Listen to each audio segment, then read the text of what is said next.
Hello friends, नमस्कार। कैसे हैं आप लोग? उम्मीद करता हूं बहुत बढ़िया होंगे। दोस्तों, मैं Dhananjay Kumar Pandey, health and wellness coach. दोस्तों, आज हम लोग जानेंगे कि कैसे हम एक लंबी उम्र के साथ साथ में एक स्वस्थ जीवन भी जी सकते हैं। दोस्तों, हमें लंबी उम्र पाने के लिए हमें स्वास्थ्य पे ध्यान रखना बहुत ही ज़रूरी है।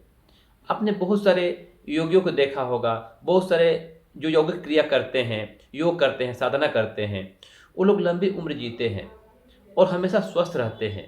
और ठंड के मौसम में भी खुले में रहना, नहाना, धोना सब कुछ करते हैं। वो क्यों करते हैं? क्योंकि उनके पास स्वर विज्ञान का ज्ञान है।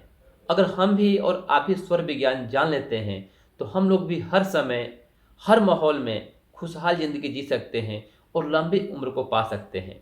और लंबी उम्र के साथ साथ में एक स्वस्थ जीवन भी जी सकते हैं और दूसरे को भी स्वस्थ रख सकते हैं। दोस्तों, हमारे सारा राज श्वास लेने में ही छुपा हुआ है। तो आइए हम लोग जानते हैं कि श्वास हमें कैसे लेना चाहिए। दोस्तों, श्वास हमारे नाक से एक ही छिद्र से एक बार बहता है और 1 घंटे बाद में दूसरे छिद्र से बहता है। यानी कि हमारे बाएं तरफ में ईड़ा नाड़ी बहती है और दाहिने तरफ में पिंगला नाड़ी बहती है। और जो बीच में नाड़ी कभी चेंज होता है, उसमें सुषुम्ना चलती है। इसके बारे में एक पुराण में लिखा हुआ है कि कबहू इडास्वर चलत है, कबहू पिंगला माही, सुषुम्ना बीच में बहत है, गुणबिन जाने नाही। इसका जो गुण है, अगर हम लोग समझ जाते हैं सुषुम्ना का और इड़ा और पिंगला का, तो हम सारे रोग को खत्म कर सकते हैं। जो भी हमें लगता है कि नहीं, हम अभी आज घर से बाहर निकल रहे हैं तो शुभ होगा, अशुभ होगा, ये सब कुछ जान सकते हैं। हम कहीं रास्ते भूल गए हैं, तो इस स्वर विज्ञान के द्वारा हम वो सब कुछ जान सकते हैं। और वो सब जानने के साथ साथ में हम कहीं रास्ता ना भूलते हुए भी हर एक काम आसानी से कर सकते हैं और उसमें सफलता भी हम प्राप्त कर सकते हैं। तो दोस्तों, हमारे जो ईड़ा नाड़ी होती है, इसे चंद्र नाड़ी कहा गया है। यानी कि ये स्त्रोदय होता है और ये शीतलता प्रदान करती है। और जो पिंगला नाड़ी है, वो ऊष्मा प्रदान करती है, गर्मी प्रदान करती है। यानी कि वो उसे पुरुष प्रधान नाड़ी भी कहा गया है। और जो बीच में चलती है नाड़ी, उसे सुषुम्ना नाड़ी कहते हैं। उस नाड़ी को चलने से हमें ईश्वर का भजन करना चाहिए, ध्यान करना चाहिए। उस समय हमें शांति प्रदान मिलता है और हमें शांत मन से ही ईश्वर का प्रार्थना करना चाहिए या साइलेंट हो जाना चाहिए। अगर आप चाहते हैं कि नहीं, हम प्रार्थना नहीं करेंगे, तो आप उस समय मौन हो जाइए, ध्यान लगा लीजिए, योगा कीजिए, अनुलोम विलोम कीजिए, जो भी आपको जैसा लग रहा है, एकदम शांत माहौल में आ जाइए। तो हमें ये पता करना है कि आखिर कैसे हम पता करें कि हमारी सुषुम्ना नाड़ी चल रही है या ईड़ा या पिंगला चल रही है। तो जब हमारे बाएं नाक के छिद्र से हवा निकल रहा है, यानी कि हम सांस ले रहे हैं और छोड़ रहे हैं, तो उस समय हमारे ईड़ा नाड़ी चलती है। यानी कि वो शीतलता प्रदान करने वाली जो चंद्र नाड़ी है, वो चल रही है। उस समय हमारा मन एकदम शीतल रहता है, ठंडा रहता है और हम हर एक काम आसानी से कर लेते हैं। कोई भी झगड़ा का माहौल नहीं बनता है, एकदम शांति प्रिय होकर। कोई हमें गाली भी देता है, कुछ भी करता है, उस समय आप एकदम साइलेंट हो जाएंगे। ऑटोमेटिक आपको गुस्सा क्रोध नहीं आएगा और आप हर एक काम आसानी से अपना कर लेंगे और निपटा लेंगे। वैसे ही जब 1 घंटा बीतता है, तब हमारे दूसरे नाक से स्वर चालू होता है। उसे हम पिंगला नाड़ी कहते हैं। वो सूर्य नाड़ी है, वो ऊष्मा प्रदान करती है। उस समय हम कोई भी काम आसानी से कर लेते हैं। आपने कभी गौर किया होगा कि एक काम करने में आपको 1 घंटा लगता है, लेकिन उसी काम को कभी दूसरी बार करते हैं तो आपको 45 मिनट में या आधा घंटा में ही हो जाता है। दोस्तों, इस सब का कारण है हमारे नाड़ियों का चलना, चंद्र नाड़ी और सूर्य नाड़ी का ही कमाल है। ये आप कभी देखिएगा करके, ये आपको जरूर होगा और आप महसूस करेंगे, सोचेंगे कैसे जल्दी हो गया। लेकिन उसका कारण यही है, हमारे स्वर विज्ञान, ईड़ा नाड़ी और पिंगला नाड़ी का ही कमाल है। और जब ये दोनों नाड़ियाँ चेंज होती है, यानी कि जब ईड़ा से पिंगला में आती है, उस समय 4 मिनट के लिए सुषुम्ना नाड़ी चलती है। यानी कि उस समय हमारे दोनों नाक के छिद्र से श्वास आने लगता है और उस समय हमें ईश्वर का भजन करना चाहिए, नहीं तो शांत और साइलेंट में हो जाना चाहिए। उस समय ऐसा है कि उस समय आप जो कुछ भी ध्यान लगाएंगे, आपके मन में जो कुछ भी आएगा, वो 100% होगा। यानी कि आप कभी किसी रोग से ग्रसित है, ठीक नहीं हो पा रहे हैं और बार बार परेशान हैं, दवाई खा कर परेशान हो गए हैं, मेडिसिन फ्री लाइफ जीना चाहते हैं, तो आप उस समय ध्यान लगा करके स्वस्थ हो सकते हैं। उस समय आपके मन में अंतर आत्मा से जो भी आवाज़ आएगा वो सही होगा और वो सार्थक भी होगा, यानी कि आपके स्वास्थ्य के लिए उत्तम ही होगा। दोस्तों, ये तो स्वर विज्ञान में संक्षिप्त में बताया मैंने। इसका बहुत सारा लंबा चैप्टर है। अगर इस पे बात करेंगे चंद्र नाड़ी, सूर्य नाड़ी के ऊपर में, तो बहुत लंबा कहानी इसका है। और ये हम सब कुछ पा सकते हैं अपने श्वास पे ध्यान रख करके।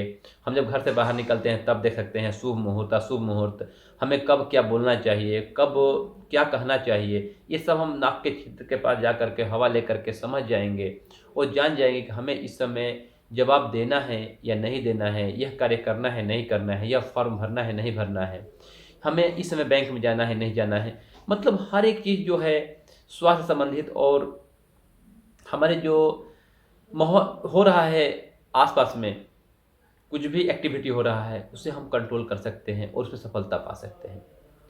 दोस्तों, अब हम लोग जानेंगे कि कैसे हम स्वस्थ रह सकते हैं ताकि हमें बीमारियां आए ही ना।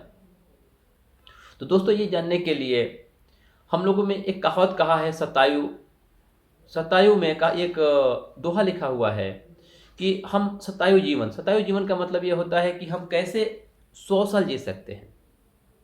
तो उसमें कहा गया है कि भोजन आधा पेट कर दुगना पानी पिए, तिगुना श्रम 4 गुना हंसी, वर्ष 125 जी।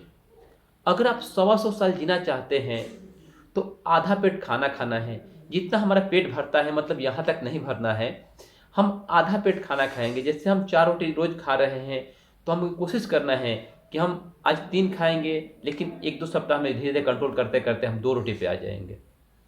आधा रोटी खाएंगे, उसके 1 घंटे बाद में हम 2 गुना पानी पिएंगे। यानी कि जितना हम पानी पी रहे हैं पहले से, 1 लीटर पी रहे हैं उसे 2 लीटर कर दीजिए, 2 गुना पानी पीजिए। ऐसे स्वस्थ मनुष्य को 5 लीटर पानी 24 घंटे में पीना ही चाहिए। लेकिन ये देख करके कि ठंड का मौसम है या गर्मी का मौसम है या कितना आप श्रम कर रहे हैं, उतना आपके अनुसार ही पानी पीना चाहिए। तो हमें 2 गुना पानी पीना है, 3 गुना श्रम करना है। श्रम करने का मतलब ये होता है कि जब हम मेहनत करते हैं तो हमारा जो पूरा बॉडी है उससे पसीना निकलना चाहिए। हमारे जो बनियान पहनते हैं वो गिल्ला हो जाना चाहिए, वो श्रम कहलाता है। श्रम का मतलब ये नहीं है कि हम कुछ टाइपिंग कर रहे हैं, कुछ लिख रहे हैं, कुछ पढ़ रहे हैं तो हम वो भी श्रम में आता है। लेकिन ये जो मैं श्रम का बात कर रहा हूँ, स्वस्थ रहने के लिए बात कर रहा हूँ, इसमें आपके बॉडी से पसीना एक बार निकलना ही चाहिए, वो भी ज़बरदस्त अच्छे तरीके से निकलना चाहिए, ताकि आपको खुद लगे कि हाँ मुझे पसीना आया है। और 4 गुना हंसी। दोस्तों, इस समय में जो हंसी का माहौल है यह कहीं ना कहीं ख़त्म हो गया है। लोग अपने में ही व्यस्त है। लेकिन अगर आप अपने में भी व्यस्त हैं, आपको अपना ही टेंशन लग रहा है, तो आप कोई अच्छे रील्स देख करके, कोई कॉमेडी शो देख करके हंस लीजिए। एक समय बनाइए अपने लाफिंग करने का, हंसने का, कि हमें अभी 1 घंटा हंसना ही है, आधा घंटा हंसना ही है, हम हंसने वाला सीन ही देखेंगे। ऐसा एक दिन में कोई टाइम बना दीजिए और उस समय खूब हंसिए, अकेले में हंसिए, दरवाजे बंद करके हंसिए, जितना हंसना है उतना हंसिए, मुस्कुराइए। क्योंकि मुस्कुराना जो है हमारे शरीर से आधा बीमारी को ख़त्म कर देता है। अगर कोई डिसीज आपके अंदर में है, शरीर में है, तो वो डिसीज खत्म हो जाएगा और आप एकदम स्वस्थ हो जाएंगे। तो मुस्कुराना बहुत ज़रूरी है। आप जाएंगे हर एक हॉस्पिटल में तो वहाँ भी बोलते हैं डॉक्टर कि नहीं, आपको मुस्कुराना है, खुश रहना है, पेशेंट को ज़्यादा परेशान नहीं करना है। तो अगर आप चाहते हैं कि आप बीमारी से दूर हटे, स्वस्थ रहें, तो आपको हंसना बहुत ही ज़रूरी है। अगर आप स्वस्थ हैं तो हम इस एक्टिविटी को कंटिन्यू रखेंगे तो हम स्वस्थ ही रहेंगे।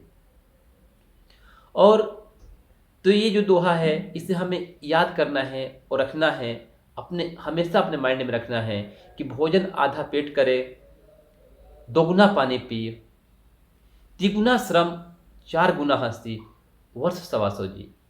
अगर हमें 125 साल जीना है तो हमें ये 4 जो फार्मूले हैं इसे अपने जीवन में अपनाना ही पड़ेगा। और दोस्तों, हमारे पास 24 घंटे का समय है। 24 घंटे में 1 घंटे का समय बनता है हमारे शरीर के लिए। क्योंकि अगर हमारा शरीर ही नहीं रहेगा, इस शरीर से ही हम श्रम करते हैं, सब कुछ करते हैं, जो कुछ भी पाना है हमें इस शरीर से ही पाना है। तो अगर हम इसे ही स्वस्थ नहीं रखेंगे तो फिर किसे स्वस्थ रखेंगे, और हम क्या पा सकते हैं इसे स्वस्थ ना रख करके। तो हमें अपने शरीर को स्वस्थ रखने के लिए अनुलोम विलोम, प्राणायाम, योगासन, ये जो आसान पद्धतियाँ है, हम ये नहीं कहेंगे कि आप जिम में जाइए, 1 घंटा जिम कीजिए, पसीने बहाइए। आप योगासन करके भी स्वस्थ रह सकते हैं, और अपने एक रूम में दौड़ करके भी पसीने बहा सकते हैं। कोई ज़रूरत नहीं है जिम जाने का और ये करने का। तो आप योगा कीजिए, अपनी एक्टिविटी कीजिए, और हर एक दिन कम से कम अगर मॉर्निंग हो सकता है तो मॉर्निंग का समय इसके लिए चुनिए, योगा के लिए, प्राणायाम के लिए, मेडिटेशन के लिए, और अपने जो एक्टिविटी होती है, दौड़ भाग करना है, आपको जो कुछ भी करना है, जगेंगे, स्वस्थ रहेंगे। दोस्तों उसका जीता जागता एग्जाम्पल क्या है, अभी पकड़ लीजिए अक्षय कुमार को। ये बॉलीवुड में सबसे ही फिट क्यों है? क्योंकि इनका रूटीन सुबह 4 बजे जगने का है। वो 4 बजे जगते हैं और योगा मेडिटेशन करते हैं और फिट रहते हैं। दोस्तों हमें भी फिट रहने के लिए सुबह का समय चुनना बहुत ही ज़रूरी है। उससे हमें अच्छा स्वस्थ हवा मिलेगा, और हमारे पास भरपूर टाइम रहेगा, कोई टेंशन नहीं रहेगी, किसी कॉल नहीं आएगा। हम योगा भी कर सकते हैं, प्राणायाम कर सकते हैं, मेडिटेशन कर सकते हैं। और मेडिटेशन में अनुलोम विलोम करना बहुत ही ज़रूरी है। जैसा मैंने बताया कि जब श्वास पे हम ध्यान देंगे तो उसका फ़ायदा अतिरिक्त है, और हम स्वस्थ रह सकते हैं। तो हमें अनुलोम विलोम करना बहुत ही ज़रूरी है। ऐसे ही कपालभाति है, इसका भी अभ्यास करना बहुत ही ज़रूरी है। हमें उम्मीद है कि आपको ये जो श्वास का और लंबी उम्र जीने का जो कला मैंने बताया, आपको सिखाया, इस पे आप ध्यान देंगे और कार्य करेंगे, और एक स्वस्थ और मेडिसिन फ्री लाइफ जीने के लिए अगर से आगे बढ़ेंगे, और जो भी आपके साथ में है उसे भी स्वस्थ रखेंगे। अगर आपको ये वीडियो अच्छा लगे तो अपने 4 दोस्तों को ज़रूर शेयर करें, और उन्हें भी सिखाएं कि अपने श्वास पे ध्यान दें, अनुलोम विलोम करें, प्राणायाम करें, ईडा पिंगला और सुषुम्ना के बारे में जानें, और अपना जीवन स्वस्थ और सुंदर बनाएं। थैंक यू दोस्तों, टेक केयर, बाय बाय।